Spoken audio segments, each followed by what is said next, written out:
বাপেরা, নওজোয়ান তরুণেরা, এ নবী পাকের প্রেমিকেরা, আল্লাহ নবী যখন বদরের জমিনে গেলেন, অনেক বড় কথা সময় দিয়ে খেয়াল করে আবু জেহেল উতবা সাইবা আবু লাহাব যখন খবর পেল মুহাম্মদ রাসূল ওই জায়গাতে আরামে রয়েছে, মানুষ দলে দলে তার কাছে আসতেছে, নয় সত্য ইনসাফকে ইসলামকে অ্যাকসেপ্ট করছে। আবু জেহেল সহ্য না করতে পেরে আগিয়ে আগিয়ে আগিয়ে আগিয়ে চলে গেল, 1000 সৈন্য নিয়ে গেল। যুবকেরা, তরুণেরা, প্রত্যেকের হাতে অস্ত্র রয়েছে, উট ঘোড়া গাধার পিঠে চেপে তারা রওনা দিয়ে চলে গেল মক্কা জমিন থেকে। আমার নবী পাকের কানে খবর চলে এলো, আল্লাহ নবী মাত্র 313 জনকে নিয়ে আলোচনায় বসে গেল। বাবারা, আমি রাসূলুল্লাহ তোমাদের পক্ষ থেকে প্রতিনিধি পাঠাচ্ছি বাবা, একজন তোমরা আগিয়ে চলে যাও, আবু জেহেলকে গিয়ে বলো কি দরকার ঝগড়া করার, লড়াই করা, মুহাম্মদ রাসূল তো মক্কা থেকে ইয়াসরিফে চলে এসেছে, তোমাদের কাছে তো তিনি যায়নি, তোমরা তোমাদের মতো থাকো। এই কথা যখনই মেসেজটা গেল, আবু জেহেল বলল না না না না, আমাদের সঙ্গে লড়াই করতে হবে, আমরা কোনোভাবেই ছাড়বো না। এ যুবকেরা, তরুণেরা, বাপেরা, এই কথা কিন্তু সমাজে শোনানো বন্ধ হয়ে গেছে। শুনছেন তো? এই কথা আলোচনা সমাজে শোনানো বন্ধ হয়ে গেছে। এটাও একটা প্ল্যান, উম্মতকে সব শোনাওনি, উম্মত যদি সব শুনে জোশ এসে যাবে, জোশ।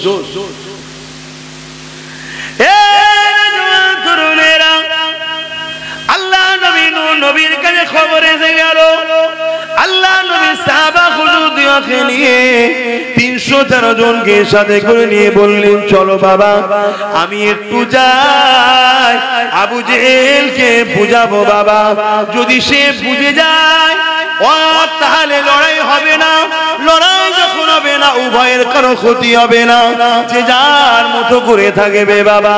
কেন লড়াই করা, ফিতনা করা, এটা সমাজের জন্য বড় ক্ষতির কাজ।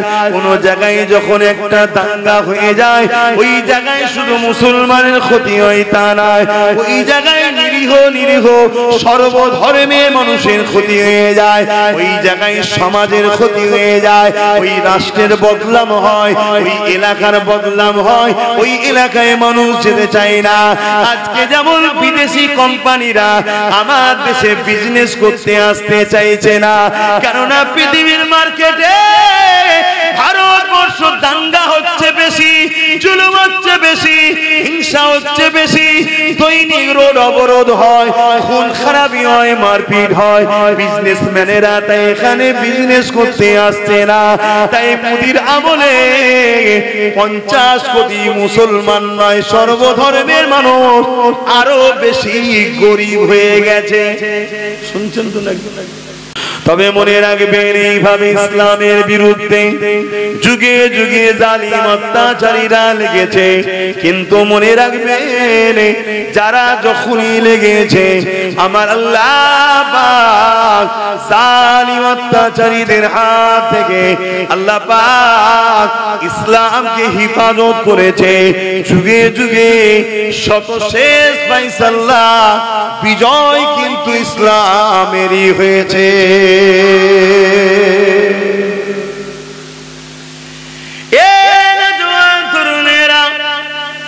এটা আজকে নতুন নয়, এই যে মসজিদে আকসাকে আমরা দেখছি জালিমরা বারবার দখল করতে যায়, বারবার এটা করতে যায়, এটাও কিন্তু রকম নয়। কেননা ইতিপূর্বে মসজিদে আকসা অনেকবার বেদখল হয়েছে, অনেকবার আমাদের হাত থেকে চলে গেছে। এই আমাদের হাত থেকে চলে যাবার পিছনে কারণ হিসাবে দোষী কিন্তু আমরাই ছিলাম, কেননা আমরা দিন থেকে সরে গিয়েছিলাম, আমরা গাফিল হয়ে গিয়েছিলাম, আমরা আল্লাহ দাসত্ব থেকে সরে গিয়ে দুনিয়াদার হয়ে গিয়ে নাচ গান ফুর্তি আনন্দ আনন্দে জড়িয়ে গিয়েছিলাম। আল্লাহ পাক তাই জালিম শাসক বসিয়ে আমাদেরকে হত্যা করে জুলুম করে আমাদেরকে জালিম শাসক দ্বারা শাস্তি দিয়ে আমাদের হাত থেকে মসজিদে আকসাকে বারবার তাদের দ্বারা কেড়ে নিয়েছে। কিন্তু আবার যখন আমরা নিজেদের ভুলকে বুঝতে পেরে পরিবর্তন হয়ে তওবা করে আল্লাহ মুখী হয়ে গেছে, তখনই আল্লাহ ইমানদার লিডার পাঠিয়ে তার হাতের বরকতে আবার আমাদেরকে মসজিদে আকসা ফিরিয়ে বিজয় দিয়েছে। আরো জোরে বলুন সুবহান। ইতিহাস গাওয়া এই মসজিদে আকসা অনেকবার আমাদের হাত থেকে ফসকেছে। আমি সংক্ষেপে বলছি, হযরত ওমর ফারুক হুজুর একবার উদ্ধার করেছে, আবার তখন ফসকে গেছে। তারপরে হযরত সালাউদ্দিন আইবি তিনি এই মসজিদে আকসাকে উদ্ধার করেছেন। আর মনে রাখবেন, যতবার জালিমরা আমাদের উপরে জুলুম করেছে, আমাদের সংখ্যা যখন বেশি ছিল তখন আমরা বিজয় পাইনি, সংখ্যা যখন আমাদের কম হয়েছে তখনই কিন্তু আমরা বিজয় হয়েছি। জোরে বলুন সুবহানাল্লাহ। আমার আওয়াজ বুঝতে পারছেন তো আপনারা? হ্যাঁ, কেন চিটেওয়ালা ধান যেমন আমাদের কোনো কাজে লাগে না, এই চিটেওয়ালা মুসলমান যতদিন ছিল ততদিন আল্লাহ তাদের দ্বারা ফায়দা। এসব চিটে উড়ে যাওয়ার পর সলিডটা যখন এসেছে তার হাতের বরকতে আল্লাহ বিজয় দিয়েছে। আমি যদি একটুখানি ফিরে যাই আমার রাসূলুল্লাহর দিকে, আমার নবী পাক মক্কায় আগমন করলো। মক্কার আবু জেহেল উতবা সাইবারা আমার নবী পাককে মক্কা জমিন থেকে এ নাজওয়ান তরুণীরা আব্বারা, যেটা আজকে আমার দেশও করতে চাইছে, এনআরসি করে তাড়িয়ে দেবে। আবু জেহেল উতবা সাইবা আমার রাসূলুল্লাহর উপরে জুলুম করে নবী পাককে তাড়িয়ে দিবার পরিকল্পনা করলো, নবী পাককে শহীদ করে দিবার পরিকল্পনা করলো। আমার আল্লাহ হুকুম দিয়ে দিলে, হে আমার হাবিব, আপনি মাতৃভূমি ছেড়ে দিয়ে ইয়াসরিব মদিনার জমিনে চলে যান। আমার রাসূলুল্লাহ ইয়াসরিবে চলে গেল। নবী যাওয়ার পরে মদিনা শরীফ হয়ে গেল। এ যুবকেরা, তরুণীরা, বাপেরা, আল্লাহ নবী বছরে বছরে যখনই হজের সময় হয় মাতৃভূমির টানে মক্কার দিকে আগিয়ে আসে কাবা শরীফকে তওয়াফ করবে বলে। কিন্তু জালিম অত্যাচারী শাসক আবু জেহেল আমার রাসূলকে ঢুকতে দেয় না।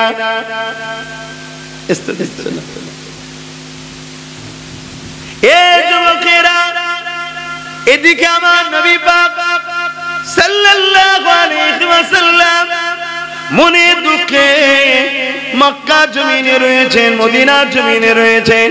চতুর্দিকে আমার নবী পাকের মেসেজ চতুর্দিকে ছড়াতে লেগেছে। খুশবু যেমন চতুর্দিকে ছড়ায়, তোমার আমার যে বানানো খুশবু, এই খুশবু আমার নবীর পাসিনারও তুলনায় আসে না। নবী পাকের পাসিনা থেকে, খাম মুবারক থেকে এত সুন্দর খুশবু বাহির হয়, যখনই কেউ নবীর পাসিনাকে ব্যবহার করে সবাই আলোচনা করতে থাকে, এই খুশবু কোথা থেকে পেয়েছো?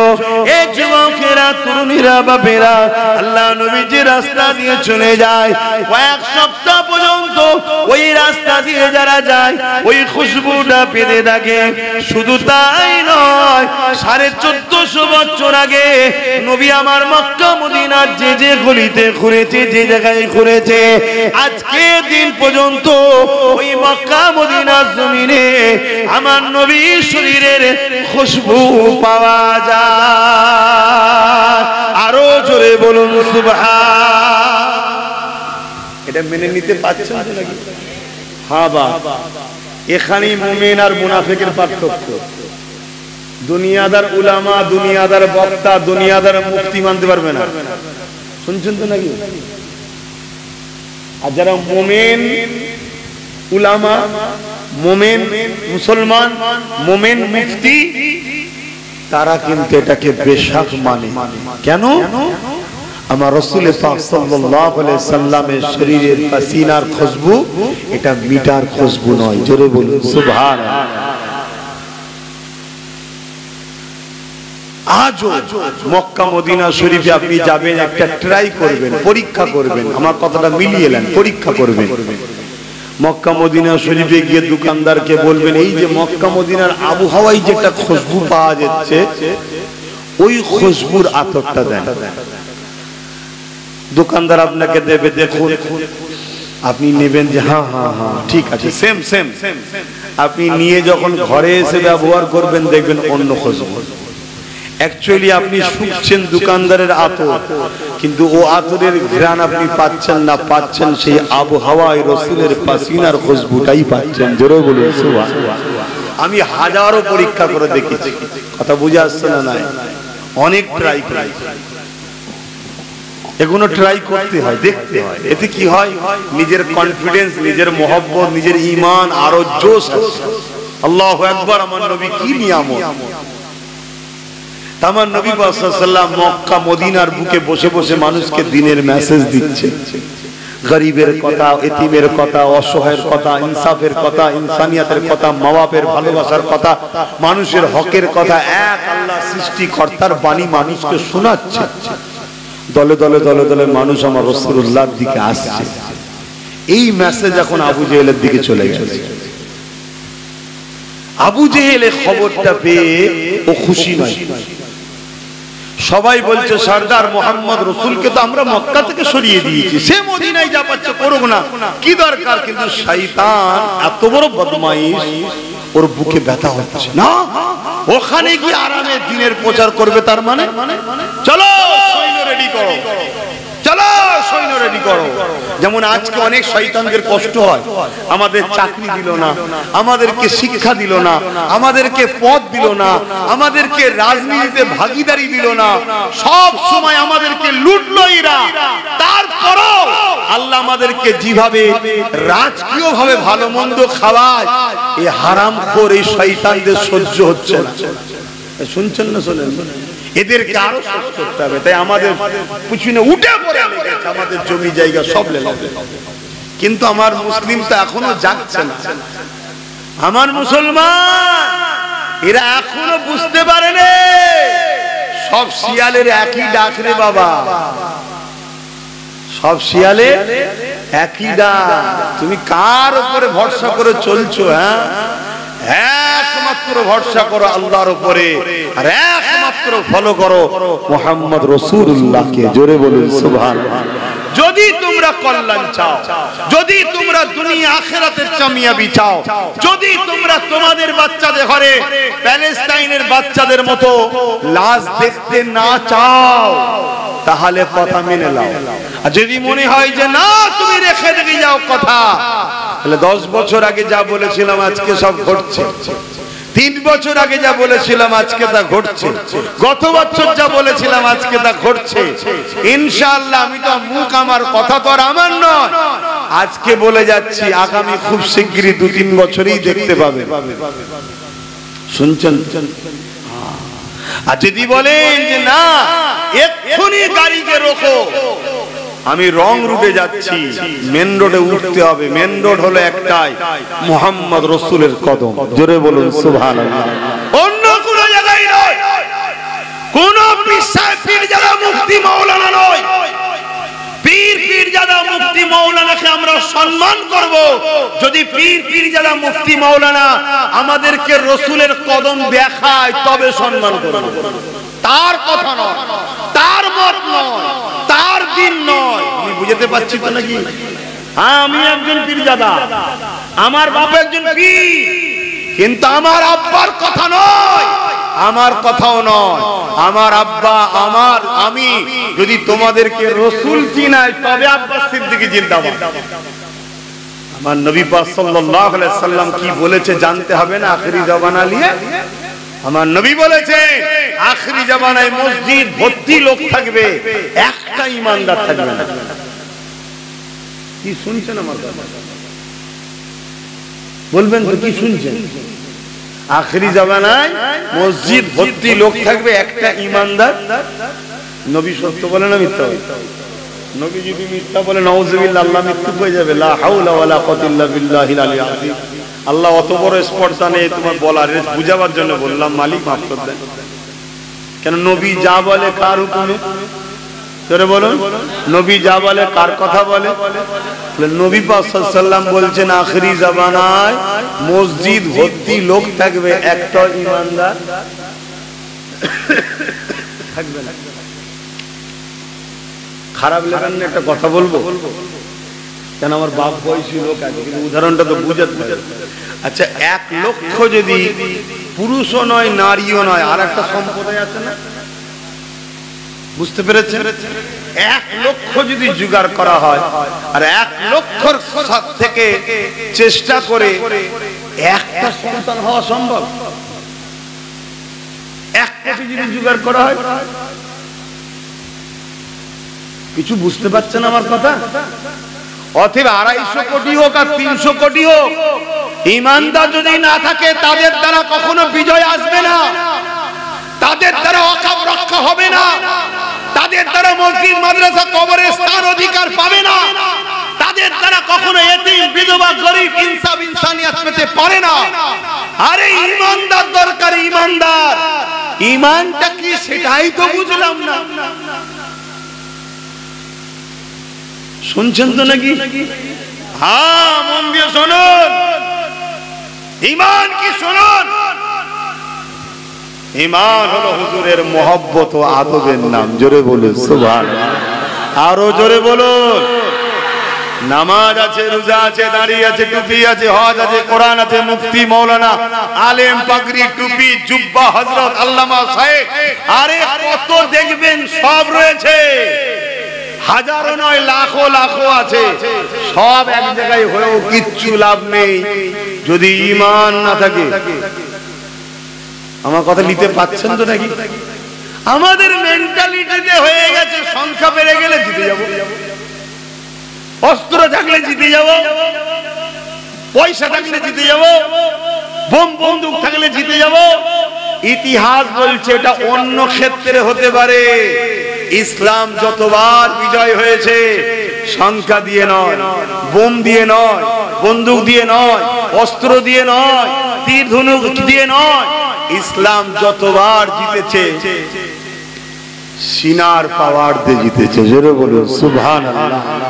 অর্থাৎ আল্লাহর রহমতে জিতেছে। কিসে বলে? আল্লাহর রহমত। এটা তোমরা সবাই মানি নাকি? আল্লাহর রহমতে জিতেছে। আল্লাহর রহমতটা কি? বলুন বলুন, আল্লাহর রহমতটা কি? ওমা আরসালনাকা ইল্লা রাহমাতাল লিল আলামিন, সূরা আম্বিয়া। আল্লাহ বলছে আমার রহমত হলো দোনো জাহানের জন্য রহমত, মুহাম্মদ সাল্লাল্লাহু আলাইহি ওয়াসাল্লাম। জোরে বলুন সুবহানাল্লাহ। অর্থাৎ কামিয়াবি রাসূল ছাড়া হতে পারে না, বিজয় রাসূল ছাড়া হতে পারে না, সুখের সংসার রাসূল ছাড়া হতে পারে না, উত্তম ব্যবসা রাসূল ছাড়া হতে পারে না, উত্তম বাবা রাসূল ছাড়া হতে পারে না, উত্তম স্বামী রাসূল ছাড়া হতে পারে না, উত্তম রাষ্ট্রপ্রধান নবী ছাড়া হতে পারে না, উত্তম আদর্শওয়ালা মানুষ রাসূল ছাড়া হতে পারে না। অর্থাৎ নবীকে মডেল বানাও। রাসূল যে আখলাক দেখিয়েছে, যে আদর্শ দেখিয়েছে, যে প্ল্যান দেখিয়েছে, যে পরিকল্পনা দেখিয়েছে, তোমার বাস্তব জীবনে আসো। তোমার ধর্মনীতিতে মডেল হবে রাসূল, তোমার সমাজনীতিতে মডেল হবে রাসূল, তোমার অর্থনীতিতে মডেল হবে রাসূল, তোমার সংসার নীতিতে মডেল হবে রাসূল, তোমার সম্প্রীতি নীতিতে মডেল হবে রাসূল, তোমার মানববন্ধন নীতিতে মডেল হবে রাসূল, তোমার রাষ্ট্রনীতিতে মডেল হবে রাসূল, তুমি রাজনীতি করবে মডেল হবে রাসূল।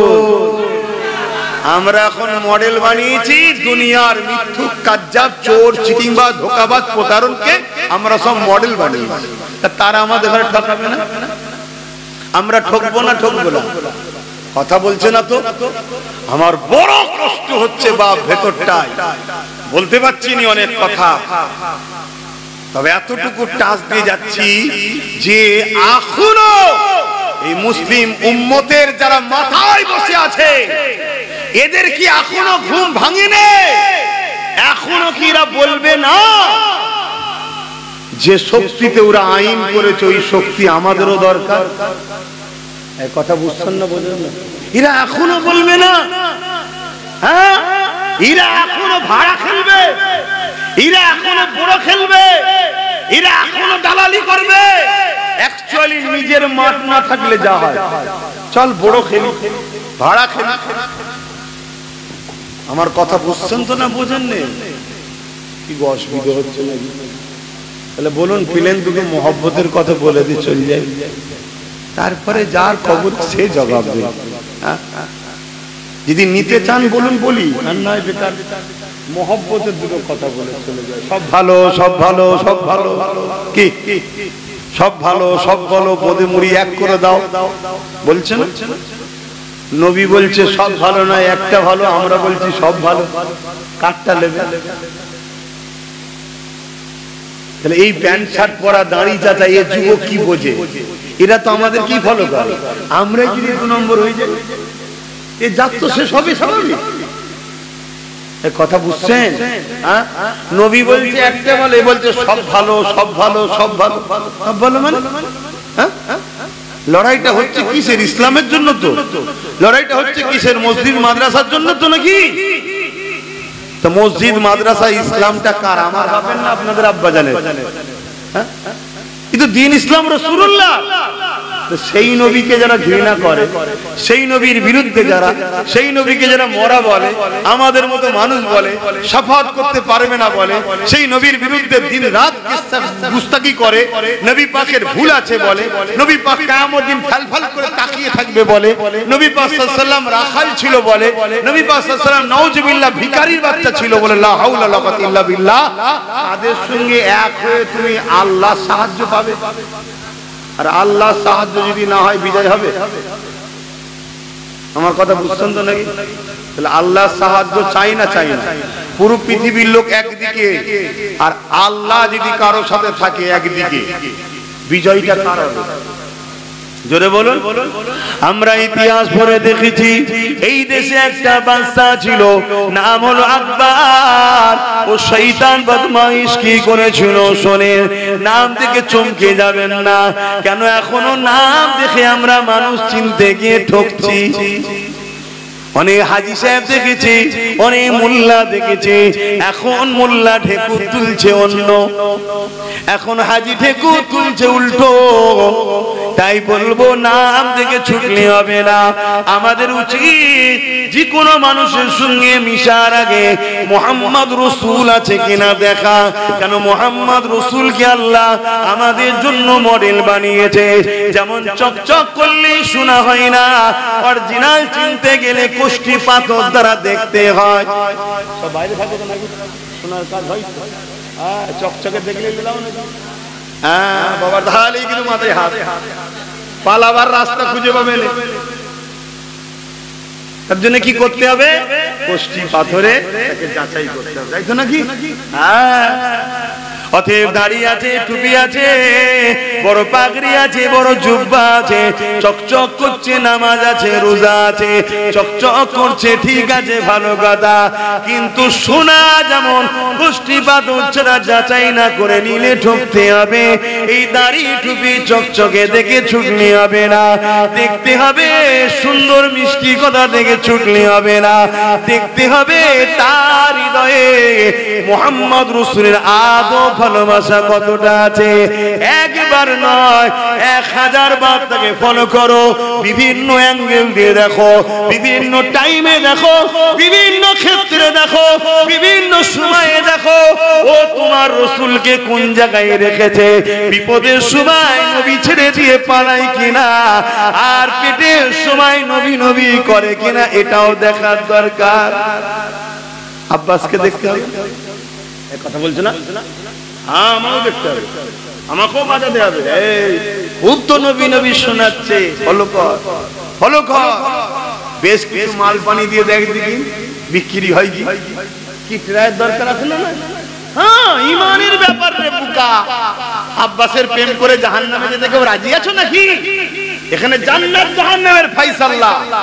দুনিয়ায় কিছু হলে অল্প লোক, একটা চোখ যদি যায় আরেকটা আছে, দুটো যদি যায় সাথে কেউ আছে ধরে ধরে নিয়ে যাবে। এই যদি বলে দিয়ে হয় তোকে 1 লাখ টাকা দেবো, এমনও লোক আছে চোখও দিয়ে দেবে, 10 লাখ টাকা দেবো, দুটোও দিয়ে দেবে। কথা বুঝছেন না? বলেন না। কিন্তু ঈমান চলে গেল। ঈমানের ব্যাপার এখানে বাপ, একটু বুঝে বুঝে কাজ করো। কেন কোরআনে আল্লাহ ওয়াদা করেছে বন্ধুর কাছে, অর্থাৎ হুজুর পাক সাল্লাল্লাহু আলাইহি ওয়াসাল্লামের কাছে, কি বন্ধু আপনাকে আমি রাজি করতে চাই। জোরে বলুন সুবহানাল্লাহ। তা আমি আপনার খুশির জন্য বলছি, এমন একটা লোককে আপনি জান্নাতে দেখতে পাবেন না, এমন একটা লোককে আমি জান্নাতে যেতে দেব না। যুবকরা বন্ধু শোনো, প্যান্ট শার্ট পরো, দাড়ি চাচো, গান শুনেছো, বদমাইশি করেছো, এ সব অন্যায়। এ পিটানি খেয়ে আল্লাহ চাইলে মাফ হয়ে যাবে, বলুন ইনশাআল্লাহ। আর আল্লাহ চাইলে বয়স হলে যেমন বাপগুলো পরিবর্তন হয়েছে, সব দাড়ি টুপি রেখে নামাজ পড়ে তওবা তিল্লাহ করে আল্লাহ চাইলে সব মাফ হয়ে যাবে, বলো ইনশাআল্লাহ। কিন্তু হুজুরের যদি না হয়, আমার ওয়াজ বুঝছেন তো নাকি? আমার ওই একটাই নুকতা ভাই, একটাই পয়েন্ট, যার জন্য সবকিছু আল্লাহ বানিয়েছে তার হও, তবে তুমি নিজে পাখি কথা বলবে। তারই হতে পারোনি, তুমি ফজর থেকে উঠে বসে তাহাজ্জুদে বসে কি করবে? তুমি কি করবে? আগে তার হও যার হতে আল্লাহ কোরআনে বলেছে, কুল ইন কুনতুম তুহিব্বুনাল্লাহ ফাত্তাবিউনি ইউহিব্বুকুমুল্লাহ ওয়া ইয়াগফিরু লাকুম যুনুবাকুম আল্লাহু গফুরুর রহিম। কোরআনই বলছি তো নাকি? हाँ देखबें একটু বলেন। हम मनुष्य बरो कबलम कुलमा माना, आप फरमाइए, आका को फरमाने के लिए खुदा ने फरमा रहे हैं, आप फरमाइए इन कुंतुम तुहिब्बुन अल्लाह, जो शख्स कहते हैं मैं रब ताला को मोहब्बत करते हैं, जरा बोले हमरा अल्लाह के भालोबासी, बोली ना अजर बोले। अगर इन लोगों का दवा सच है, इन लोगों का बस सच है, तो एक इम्तिहान देना होगा। एरा यदि सत्यवादी হয় এদেরকে একটা পরীক্ষা দিতে হবে। ফাত্তাবিউনি, প্রথমে জানো আপনাকে ইত্তেবা অনুসরণ করে নাই। জোরে বলুন সুবহানাল্লাহ। তাহলে আমার ভালোবাসা দাবিদার যদি সত্য হয়, বৈশিষ্ট্য কি হবে? আগে যেন আপনাকে ইত্তেবা করে, আপনাকে অনুসরণ করে, হুবহু নকশা কদমে চলে। কিন্তু মনে রাখবেন, কাউকে যদি না ভালোবাসা হয় তাকে ইত্তেবা করা যায়? কথা বলুন। তাহলে লিহাজা ফাত্তাবিউনি কি अंदर प्यार छुपा हुआ है। ভালোবেসে আপনাকে যেন মেনে নেয়, ভালোবেসে যেন ইত্তেবা করে নেয়। আল্লাহ যদি ভালোবেসে ইত্তেবা করে নেয় কি পাবো?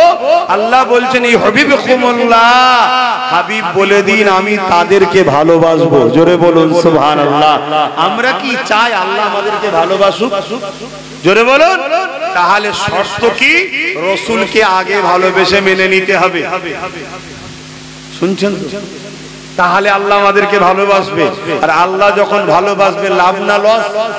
আল্লাহ বলছেন ওয়া ইয়াগফিরু লাকুম যুনুবাকুম আল্লাহু গফুরুর রহিম, তারা আমাকে বড় দয়ালু মেহেরবান পাবে, যা গুনাহ করেছে আমি সব maaf করে দেব। জোরে বলুন সুবহানাল্লাহ। আরো জোরে বলুন।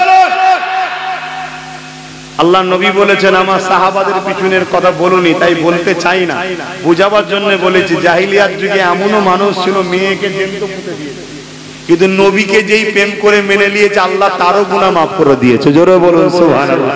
আমাদের ছেলেরা না একটু সিনেমা দেখেছে, একটু না এদিক ওদিক পার্কে ফার্কে চলে গেছে, কথা বুঝছেন না? বোঝেন না? কিন্তু এরা যদি ফিরে এসে হুজুরের মহব্বত রাখে, এদেরকে আল্লাহ পরিবর্তন করতে পারে না? জোরে বলে। এমন পরিবর্তন করে দেবে, হয়তো জগৎ বিখ্যাত আল্লাহর ওলিও হয়ে যেতে পারে। জোরে বলুন সুবহানাল্লাহ। হালকা বয়সে ভুল হওয়া লোক পরবর্তীতে ওলি হয়েছে না? হয় না? আমি হুজুরের নাম লিখছি, হুজুর যেন মনে দুঃখ না লাই। হযরতে বিশার হাফি নাম শুনেছেন? হালকা বয়সে কি করেছিল? জন বয়সে ভুল রাস্তায় গিয়েছিলেন, একদিন আল্লাহ তাকে এমন পরিবর্তন করলো, এত বড় আল্লাহর ওলি, তিনার মাজারে যারা যাবে কিয়ামতের দিন হুজুর বলছে তাকে সাথে করলে জান্নাতে যাব। জোরে বলুন সুবহানাল্লাহ। আল্লাহর ওলিরা ফালতু কেন? তাদেরকে আল্লাহ সেই পাওয়ার দেয়, তোর কাছে যে আসবে মহব্বতের সাথে তোকে ভালোবেসে আমি তোর সাথে জান্নাত দেবো, যা। হয়তো চেয়েছে হুজুর, কথা বুঝে আসছে না? এই আল্লাহ যদি দেয় আমরা কি আন্দোলন করবো নাকি? সামান্য ছুঁচো মার্কা নেতাদের বিরুদ্ধে আন্দোলন করতে পারছেন না, যিনি খোদ দোনো জাহানের সৃষ্টিকর্তা, কথা বলবেন ওখানে? হ্যাঁ হ্যাঁ, হযরতে হাবিবে আজমি নাম শুনেননি? কত বড় সমাজে তিনি একটা খারাপ কাজের দিকে ছিলেন। হ্যাঁ, একটা সময় হাসান বসরি হুজুরের হাতে হাত দিয়ে তওবা করলেন, জগৎ বিখ্যাত ওলি হয়ে গেল। জোরে বলুন সুবহানাল্লাহ। আল্লাহ চাইলে আমাদের যুবকগুলোকে পরিবর্তন করতে পারে না? কিন্তু পরিবর্তনের প্রথম ধাপটা কি, শুরুটা কি? বৃহৎ মহব্বত, বেপনা পিয়ার করা হুজুরকে। বাপ হোক মা হোক কোনো কথা নেই, হুজুরের বিরুদ্ধে কথা হলেই সংগ্রাম হবে। এই ঈমান থাকা দরকার, এই জজবা থাকা দরকার, এই আকীদা থাকা দরকার, তবে তো তোমাকে আল্লাহ পাক হুজুরের মহব্বতের খাতিরে নামাজি বানাবে, রোজাদার বানাবে, হাজী বানাবে, জাকিরিন বানাবে। কোন নামাজি? সিদ্দিক আকবরের নামাজ, আব্দুল্লাহ ইবনে উবায়ের নামাজ নয়। জানেন তো নাকি দুটো নামাজ ছিল? জানেন তো? কোন ওয়াজ করব বলেন না, সব জায়গায় তো ঘা, কত মলম লাগাবো। এ ওয়াজ শুনেছেন না শোনেননি? হ্যাঁ, নামাজ তো দুই ধরনের হয়, জানেন তো নাকি? এই কারবালার মাঠে ইমাম হোসেন পাক নামাজ পড়েছে আর এজিদ বাহিনী নামাজ পড়েছে, এক নাকি? এই জোরে বলেন না গো। আজকে আমাদের সমাজে দুটো নামাজ আছে, দুটো আজান আছে, দুটো মসজিদ আছে, দুটো দাড়ি, দুটো টুপি, দুটো রোজা, দুটো মুসলমান আছে না? না। আর যদি মুনাফিক মুসলমানের পিছনে দাঁড়িয়ে যদি বলো ওয়াকাবিল মানছি না, মানছি না, মুনাফিক মুসলমান টেবিলের তলা থেকে মোটা অঙ্কের মারলে তোকে বিয়ে করতে হবে। তুই বুঝতেই পারবি না, হঠাৎ করে দেখবি কি ব্যাপার, আমার গলে গলে দড়ি হচ্ছে কেন? ভাই দড়ি কিসের কিনা হয়ে গেছে? এই শুনছেন তো নাকি? হ্যাঁ, আমার কথা বাবা একটু ঠোঁট আল্লাহ কেটে দিয়েছে, দেখছেন না কত বড় ফাঁকা কর দিয়ে, যাতে হক কথা বলতে পারি। সেখানে রুকে রুকে বলবো কেন? আমি কারো নাম কারো কিছু বলি? আমার তো কথা তাকে লাগবে যেমন আছে। তাহলে যারা চিড়বির চিড়বির করবে জানতে হবে ওষুধ কাজ হচ্ছে।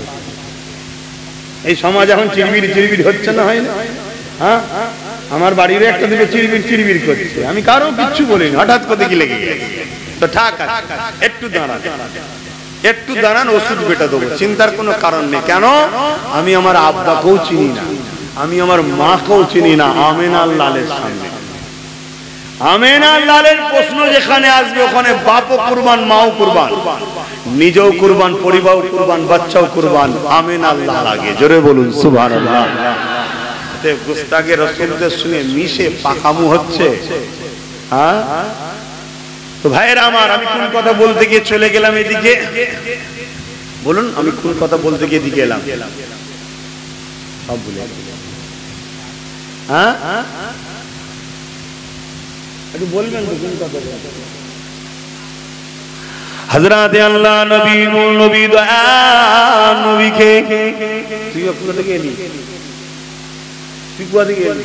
এখন পরে কোন থেকে বসে আছি? হলুদ জামার পিছনেরটা, কালো জামা, সাদা কালো। কতক্ষণ বসে আছি? কতক্ষণ আগে এই এলি সামনে? ওই করতে এলি? কি যন্ত্রণা বলেন তো? এই যে কি একটা জিনিস বেরিয়েছে, কি হচ্ছে এটা?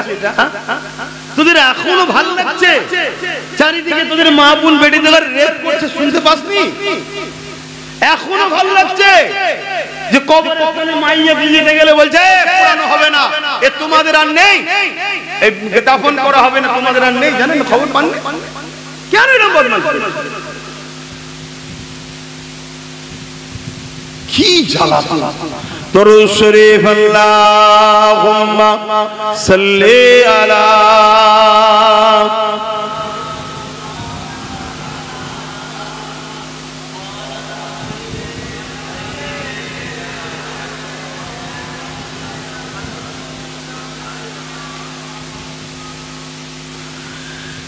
एक महीने उन पर कुर्बान ज़माना है। आरो আমার নবীর উপরে শুধু আমরাই কুরবান নাকি পুরো জবান আমার নবীর কুরবান? জোরে বলুন সুবহানাল্লাহ। আমার নবী ইশারা করে চাঁদ নিজেকে নিজে দুটো টুকরো করে দিয়েছে। জোরে বলুন সুবহানাল্লাহ। আমার নবী ইংলিশ ইশারা করেছে, সূর্য নিজে থেকে ফিরে চলে এসেছে। জোরে বলুন সুবহানাল্লাহ। অবশ্য মনে রাখবেন, নবী যা ঘটাচ্ছে সবকিছুর মূল ক্ষমতার মালিক হলেন আল্লাহ। জোরে বলুন সুবহানাল্লাহ। না কিন্তু আবার ঈমান চলে যাবে, কথা মাথায় থাকবে। সবকিছুর উৎস হলো আল্লাহ, কিন্তু আমার আগুলে আল্লাহ পাওয়ার দেয়নি, নবীর আগুলে দিয়ে। কেন আমি নবীর মতো নই, তাই দেয়নি। কথা মাথায় ঢুকছে? হ্যাঁ। আমার নবী পাক সাল্লাল্লাহু আলাইহি ওয়াসাল্লামের কাছে হরিণ এসে কেঁদেছে, হুজুর আমাকে একটু ছেড়ে দেন না, আমার বাচ্চা আছে, দুধ পান করিয়ে আসবো। জানেন তো নাকি? হ্যাঁ, একদল মুনাফিক বেরিয়েছে, বক্তা, বড় বড় স্কলার, শয়তান, ফেসবুক টিভিতে বক্তব্য দিচ্ছে, বলছে কোনো বানানো কাহিনী। শুনছেন তো নাকি? আমার তো সন্দেহ হচ্ছে তুই নিজেই হালালি প্রমাণ করতে পারবি না। কথা শুনছেন তো নাকি? একটা দুটো নয়, বড় বড় উপযুক্ত ইমামদের 12টা কিতাবের মধ্যেই ককিয়া আছে। জোরে বলুন সুবহানাল্লাহ। আজকে আমার নবীকে কিভাবে ছোট করতে চাইছি না। সবার লক্ষ্য একটা, মুহাম্মদ রাসূল থেকে সরিয়ে দাও। কেন? মুহাম্মদ রাসূল হলো সিনার পাওয়ার। জোরে বলুন সুবহানাল্লাহ। যতদিন হুজুর আছে জাতির কাছে, ততদিন কুল কায়ে পৃথিবীতে যত সুপার পাওয়ার হোক, এদেরকে মেটানো সম্ভব নয়। জোরে বলুন সুবহানাল্লাহ। এটা জেহেনের মধ্যে রেখে দেন, এটা জেহেনের মধ্যে রেখে দেন। কিভাবে 100 বছর ধরে প্যালেস্টাইনকে মারছে বলেন? বাচ্চা থেকে শুরু করে, মা থেকে শুরু করে, বেটি থেকে শুরু করে, এখন আবার কি একটা নাইটিক না কি মেরেছে, পুরো বাড়ি টাড়ি সব ধোঁয়া হয়ে যাচ্ছে, কিচ্ছু নাই। এত মারার পরও মিটাতে খুব শিগগিরই খবর পাবেন ইনশাআল্লাহ। খুব বেশি দিন না, আপনারা হয়তো আল্লাহ হায়াত দিলে খবর দেবেন, প্যালেস্টাইন বিজয় হয়েছে, পৃথিবীর মানচিত্র থেকে ইসরায়েল মুছে যাচ্ছে। বলুন সুবহানাল্লাহ, বলুন ইনশাআল্লাহ, বলুন আল্লাহু আকবার। কেন জুলুমের সাথে আল্লাহ নেই, জালিমের সাথে আল্লাহ নেই, এটা মাথায় রেখে দেন। যদি জালিম আব্বাস সিদ্দিকও হয়, আব্বাসের সাথে আল্লাহ থাকবে না। আর জালিম যদি আপনিও হন, আপনার সাথে আল্লাহ থাকবে না, এটা মাথায় রাখবেন। কেন আল্লাহ মজলুমের সাথে থাকে। সে যদি অমুসলিম হয়, এখানেও বলে যাচ্ছে অমুসলিম, অমুসলিম যদি হয় তার সাথেও আল্লাহ থাকবে, কিন্তু জালিমের সাথে আল্লাহ থাকবে না। এখন আপনার মাথায় ঢুকতে পারে সে তো অমুসলিম, অমুসলিম তো কি হয়েছে, সৃষ্টি তো আল্লাহরই। শুনছেন না শুনেন না? ও ভুল কি ঠিক করছে, কি ঠিক করছে, জবাব তিনি নেবে, আমি কে? সূর্য তিনি সবার জন্য তোলে, চাঁদ তিনি সবার জন্য দেয়, পানি তিনি সবার জন্য দেয়, খাদ্য সবার জন্য দিয়েছে, এই অক্সিজেন সবার জন্য দিয়েছে, হাওয়া সবার জন্য তিনি দিয়েছে, তিনি সবার জন্য দিচ্ছে, আমি কে কেড়ে নিবা? শুনছেন তো নাকি? হ্যাঁ, এতটুকু মাথায় রাখতে হবে। ধর্ম ও উৎসবের ব্যাপারে আমরা, বা নিজের জীবন চলার ব্যাপারে আমরা মুহাম্মদ রাসূলকে মানি। তুমি কাকে মানো তোমার ব্যাপার, আমি তোমার মত মানতে পারবো না, কিন্তু তুমি বিপদে পড়লে তোমার পাশে আছি, তোমার সঙ্গে আমি ঝগড়াও করতে যাব না। আমার কথা বুঝতে পারছেন তো নাকি? আখলাক তৈরি করে, কিন্তু আবার বেশি আবার এই শুনতে শুনতে আবার এরকম হয়ে যাবে। যদি কেউ আপনাকে জানের উপরে হামলা করতে আসে, এই ফতোয়াটাও শুনে রাখেন, জানের উপরে যদি হামলা করতে আসে, যেমন নামাজ পড়া ফরজ, ঠিক তদরূপ ফরজ হচ্ছে জান বাঁচানো। শুনছেন? হ্যাঁ, আপনি নামাজে দাঁড়িয়েছেন, একটা সাপ আসছে, আপনি যদি মনে করেন না আমি নামাজটা পড়ি, সাপ, ওই অবস্থায় আপনাকে নামাজ ছেড়ে দেওয়ার হুকুম আছে শরীয়তে। আগে সাপটাকে সরান। কেন? জান বাঁচাতে আপনাকে ফরজ করা হয়েছে। ঠিক তেমনি কেউ যদি আপনাকে মারতে আসে, জুলুম করতে আসে, হত্যা করতে আসে, ডিফেন্স করা ইসলামে জায়েজ ও ফরজ। জোরে বলুন সুবহানাল্লাহ। কিন্তু আগ বেরিয়ে কারোর উপরে জুলুম ইসলাম ইজাজত দেয় না। বাপেরা নওজোয়ান তরুণেরা এ নবী পাকের প্রেমিকেরা আল্লাহ নবী যখন বদরের জমিনে গেলেন অনেক বড় কথা সময় দিয়ে খেয়াল করে আবু জেহেল উতবা সাইবা আবুল আহাব যখন খবর পেল মুহাম্মদ রাসূল ওই জায়গাতে আরামে রয়েছে মানুষ দলে দলে তার কাছে আসতেছে নয় সত্য ইনসাফকে ইসলামকে অ্যাকসেপ্ট করছে আবু জেহেল সহ্য না করতে পেরে আগে চলে গেল 1000 সৈন্য নিয়ে গেল যুবকেরা তরুণেরা প্রত্যেকের হাতে অস্ত্র রয়েছে উট ঘোড়া গাধার পিঠে চেপে তারা রওনা দিয়ে চলে গেল মক্কা জমিন থেকে আমার নবী পাকের কানে খবর চলে এলো আল্লাহ নবী মাত্র 313 জনকে নিয়ে আলোচনায় বসে গেল বাবারা আমি রাসূলুল্লাহ তোমাদের পক্ষ থেকে প্রতিনিধি পাঠাচ্ছি বাবা একজন তোমরা আগিয়ে চলে যাও আবু জেহেলকে গিয়ে বলো কি দরকার ঝগড়া করার লড়াই করা মুহাম্মদ রাসূল তো মক্কা থেকে ইয়াসরিফে চলে এসেছে তোমাদের কাছে তো তিনি যায়নি তোমরা তোমাদের মতো থাকো এই কথা যখনই মেসেজটা গেল আবু জেহেল বলল না না না না আমাদের সঙ্গে লড়াই করতে হবে আমরা কোনোভাবেই ছাড়বো না এ যুবকেরা তরুণেরা বাপেরা এই কথা কিন্তু সমাজে শোনানো বন্ধ হয়ে গেছে শুনছেন তো এই কথা আলোচনা সমাজে শোনানো বন্ধ হয়ে গেছে এটাও একটা প্ল্যান উম্মতকে সব শোনাওনি উম্মত যদি সব শুনে জোশ এসে যাবে জোশ তরুণেরা আল্লাহ নবীর কাছে খবর এসে গেল আল্লাহ নবী সাহাবা হুজুরদেরকে নিয়ে 313 জনকে সাথে করে নিয়ে বললেন চলো বাবা আমি একটু যাই আবু জেহেলকে বুঝাবো বাবা যদি সে বুঝে যায় তাহলে লড়াই হবে না লড়াই যখন হবে না উভয়ের কারো ক্ষতি হবে না যে যার মতো করে থাকবে বাবা কারণ লড়াই করা ফিতনা করা এটা সমাজের জন্য বড় ক্ষতির কাজ কোন জায়গায় যখন একটা দাঙ্গা হয়ে যায় ওই জায়গায় শুধু মুসলমানের ক্ষতি হয় তা নয় ওই জায়গায় নিরীহ সর্বধর্মের মানুষের ক্ষতি হয়ে যায় ওই জায়গায় সমাজের ক্ষতি হয়ে যায় ওই রাষ্ট্রের বদনাম হয় ওই এলাকার বদনাম হয় ওই এলাকায় মানুষ যেতে চায় না আজকে যেমন বিদেশি কোম্পানিরা আমার দেশে বিজনেস করতে আসতে চাইছে না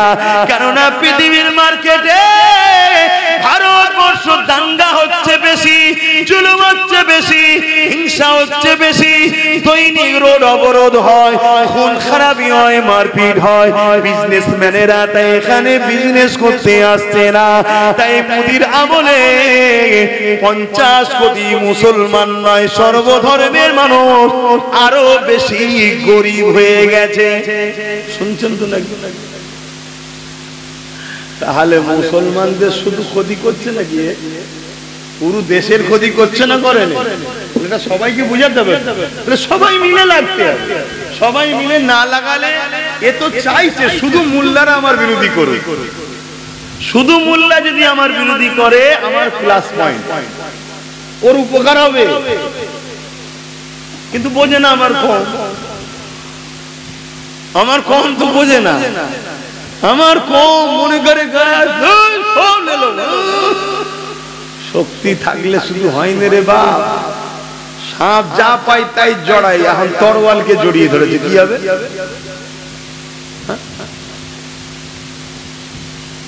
সিস্টেমে বলতে হবে বাপ আমি একটা মৌলানা মানুষ যা কম বেশি জানি আমি একটা কিছু বললাম আমার বিরুদ্ধে যদি বলে ও ভুল বলেছে একটা কোনো মুফতি মৌলানা বললে সমাজ এটা গ্রহণযোগ্য হয় আম মানুষ বললে মানবে কথা বলে ঠিক তেমনই রাজ পাওয়ারকে কাটতে গেলে রাজ পাওয়ার দরকার মুফতির ফতোয়া কাটতে গেলে মুফতি দরকার লোহা কাটতে গেলে লোহা দরকার এটা কেন বোঝেন না আপনারা পাগলামি করলে হবে না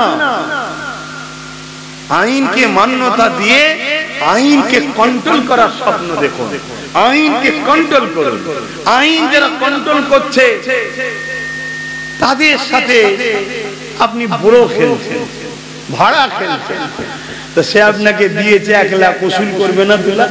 সবাই বিজনেস বসে, তারা বিজনেস বসে না? হ্যাঁ, হাজার হাজার কোটি টাকা পুরো দেশ জুড়ে দিয়েছে।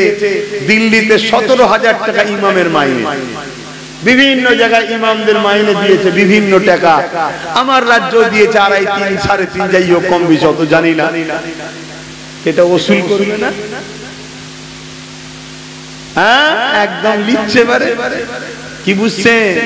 হয়তো 10,000 কোটি কি 1 লাখ কোটি টাকা খরচ করেছে, কয়েক লক্ষ কোটি মিলিয়ন টাকার সম্পদে বলে।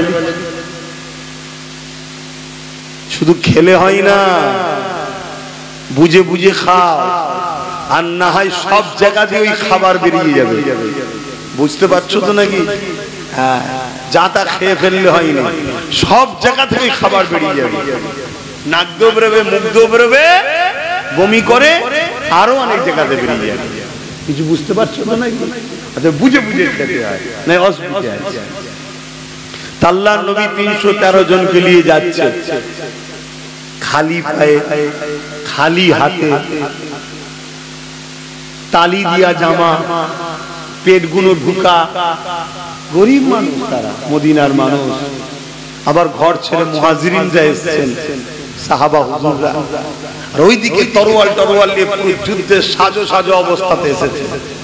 আল্লাহর নবী তাদেরকে যে বলছে, আবু জেহেল, হে উতবা, আমি মুহাম্মদ রাসূল তো তোমাদের সঙ্গে লড়াই করিনি, ফিতনা করিনি, তোমরা কেন আগ বেরিয়ে এসে আমাদের উপরে জুলুম করছো? ফিরে যাও তোমরা, তোমাদের মক্কায় তোমরা থাকো, আমরা মদিনায় আছি। মদিনার মানুষ আমাকে অ্যাকসেপ্ট করেছে, তারা আমাকে রেখেছে। আবু জেহেল দেখছে মাত্র 313 জন খালিয়াতে। মন দিয়ে শুনবেন কথাগুলো। 313 জন খালিয়াতে, আমাকে 1000। এই সুযোগ হাতছাড়া করা, বলুন, যাবে না। আবু জেহেল বলছে, হয় আমার ধর্মে চলে আসো, আর না হয় যুদ্ধের জন্য তৈরি হও। আজকের হুকুমতরাও দেখছে, এদের না আছে চাকরি, না আছে টাকা পয়সা, না আছে কোনো বড় বড় পদে, না আছে রাজ ক্ষমতা, এই সংখ্যাও কম, অস্ত্রও নেই, সব খেয়েই শেষ মুসলমান। সকালে উঠলে পরাটা খা, গোশ ভুনা করে পরাটা, কিছুক্ষণ পরে আবার খা। আল্লাহ খাওয়াই না, খেয়েই তো শেষ। অতএব এই সুযোগ ছাড়া যাবে না। কিন্তু প্রভাবশালী ক্ষমতাশালীদের জানা দরকার, আবু জেহেল ভেবেছিল আর হয়েছিল কি, ভাবা দরকার আছে না? না, আমরা অন্যায় করেছি, আমরা জুলুম করেছি, আমরা নফসের ক্ষতি করেছি, আমাদের মধ্যে মুনাফিকরা ঢুকে গিয়ে আল্লাহ ও রাসূল থেকে আমাদেরকে অনেক দূরে সরিয়ে দিয়েছে, আমাদের ঈমান গুলোকে দুর্বল করে দিয়েছে।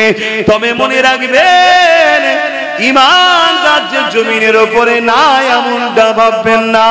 ইনশাআল্লাহ সেদিন 313 জনের ওসিলায়, আর হিন্দুস্তানেতে 1 মঈনুদ্দিন আজমিরির ওসিলাতে এ যুবকেরা হতভাগা আকবরের কথা বলছিলাম, যা তারা কে বদরের কথাটা বলেলি। আল্লাহ নবী নূর নবী সাহাবাদিগকে বললেন, এ বাবা সাহাবারা কাতার দাও বাবা, ওরা যখন আমাদের উপরে হামলাই করতে যায়, ওরা যখন লড়াই করতে যায়, মদিনাতে ওদেরকে প্রবেশ করতে দেওয়া যাবে না, কারণ ওরা বড় জালিম, মা বেটিদের উপরও জুলুম করবে, পুরো বয়স্কদেরকেও ছাড়বে না, মদিনাকে পুড়িয়ে ছারখার করে দেবে। তাই বাবারা এদেরকে ডিফেন্স করতে হবে, রুখতে হবে বাবা। সাহাবা হুজুররা বলতে লাগলে, ইয়া রাসূলুল্লাহ, হাবিবাল্লাহ, ওদের হাতে অস্ত্র রয়েছে, বল্লম রয়েছে, তীর রয়েছে, আমাদের হাতে তো কিছু নাই, ইয়া রাসূলুল্লাহ, আমরা কি দিয়ে লড়াই করব? আল্লাহ নবী বললেন, বাবারা চারিদিকে দেখো বাবা, যা পাও বিসমিল্লাহ বলে তোলো। মক্কা মদিনা হলো খাজুর গাছের এলাকা, শুকনো শুকনো খাজুরের ডাল গনো, সাহাবারা বিসমিল্লাহ বলে লাই। আর আবু জেহেল হেল হাসে ঠাট্টা আর কি করে, কিন্তু এই খুশনো খেজুর গাছের ডাল দিয়ে 313 জন আল্লাহ পাকের মাহবুব বান্দারা তারা 1000 জালিমের বিরুদ্ধে দাঁড়িয়ে গেল। আমার আল্লাহ পাক এই 313 জনকে বিজয় দিয়ে দিলে। আরো জোরে বলুন সুবহান। সাহাবা হুজুররা বলছেন খাজুরের ডালে যাচ্ছি আর একজন ঘোড়ার পিঠে আমার দিকে তরোয়াল নিয়ে উঠে আসছে। ভাই এটা কি লড়াই ভাই? খালি পায়ে হাঁটছে গরম পাথরের উপর দিয়ে, খাজুরের ডাল নিয়ে যাচ্ছে আর ওই দিক দিয়ে তরোয়াল নিয়ে ঘোড়ার পিঠে করে আসছে। আল্লাহকে ডাকছি। হুজুর যখন বলেছে বিজয়িত হবে, ঈমান সাহাবাদের ছিল, আমাদের তো দুর্বল, আমাদের মনে হয় পারবো। অনেকে বলে না যে আমরা কি করে কি করব, আমরা কি করে কি করব, সবই তো ওদের, সবই তো ওদের, বলেন না? দুটো কারণ হতে পারে, হয় ঈমান দুর্বল আর নাই মুনাফিক সমাজকে দুর্বল করছে এইসব বলে বলে। যা জন ছেলেগুলো একটু জাগছে আবার কানে এসে বলিছে মন্ত্র দিচ্ছে, প্রবাদ বাক্য আছে না, জোরদার গায়ে ও মার গায়ে, ভয় খেলে হবে, ভয় তো একজনকেই খাবে। কে কে কে? যিনি জঙ্গলের বাঘের সামনেও তোমাকে নিয়ে যে নিরাপদের সাথে ফিরিয়ে আনতে পারে, শুধু নিরাপদ নয়, বাঘের পিঠে চাপিয়ে চাপিয়ে তোমায় আনতে পারে। জোরে বলুন সুবহানাল্লাহ। এসেছে না আসেন? ভাবছো কেন?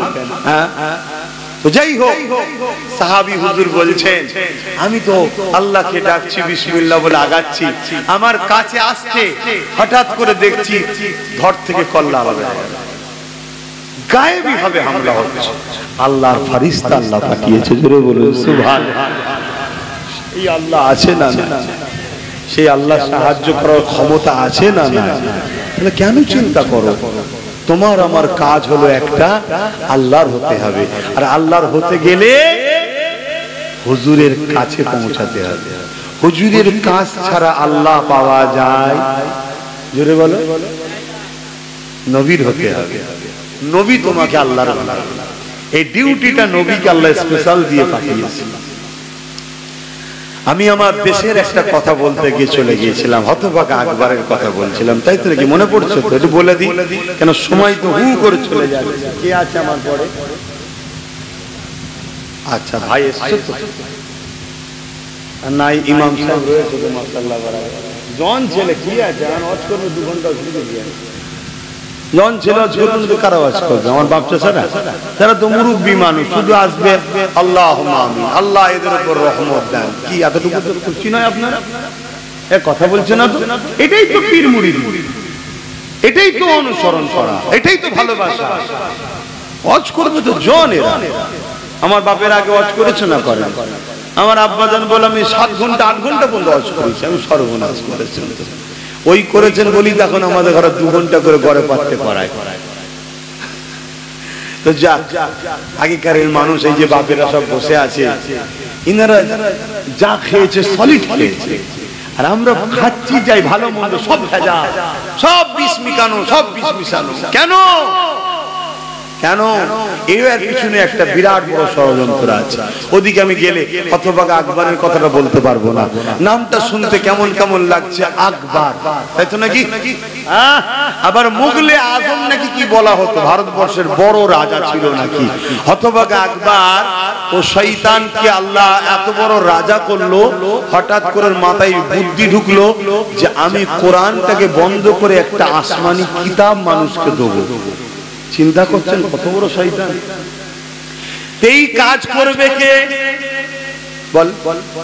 এই প্যান্ট শার্ট পরা দাড়ি চাচারা পারবে? প্যান্ট শার্ট পরা দাড়ি চাচা নিজেকে জাহান্নামে নিয়ে যায়, সমাজকে নিয়ে যেতে পারে না। আর মোল্লা মলি সাহেব যদি বিগড়ে যায়, ও সমাজকে জাহান্নামে নিয়ে যাবে। নিজে তো যাবে যাবে, পুরো সমাজকে নিয়ে যাবে। শুনছেন তো নাকি?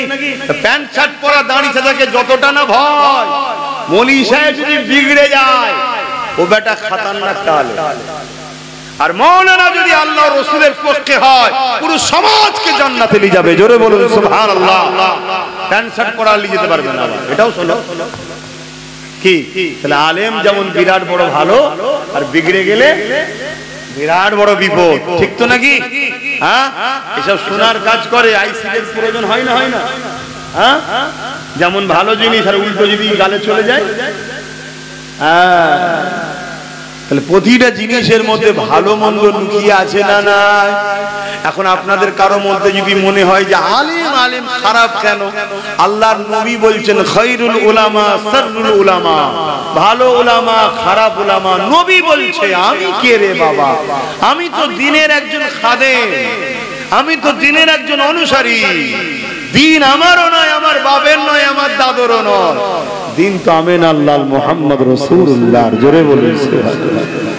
হতভাগা আকবর সৈন্য পাঠিয়ে দিল, বড় বড় সব মাদ্রাসা, বড় বড় শিক্ষিত সব মুফতি মাওলানা ধরে নিয়ে আসো, তাদেরকে দাওয়াত দাও। বিশাল বড় খানার আয়োজন করা হলো। আকবর শুনছেন তো? ওই খাবারের মধ্যে হতভাগা আকবর বদমাইশ কিছু নাপাক খাদ্য মিশিয়ে দিল। কি খাদ্য?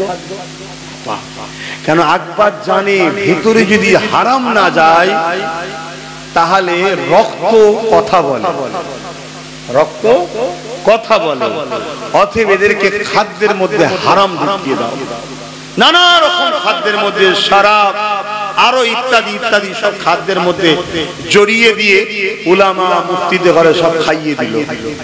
পেয়েছে, হাঁটু গেড়ে খেয়েছে, দাঁড়ি টাড়িতে লাগিয়ে আর করে একদম রাজার দরবারের খাবার খেয়ে আগুন টাগুন চুষছে।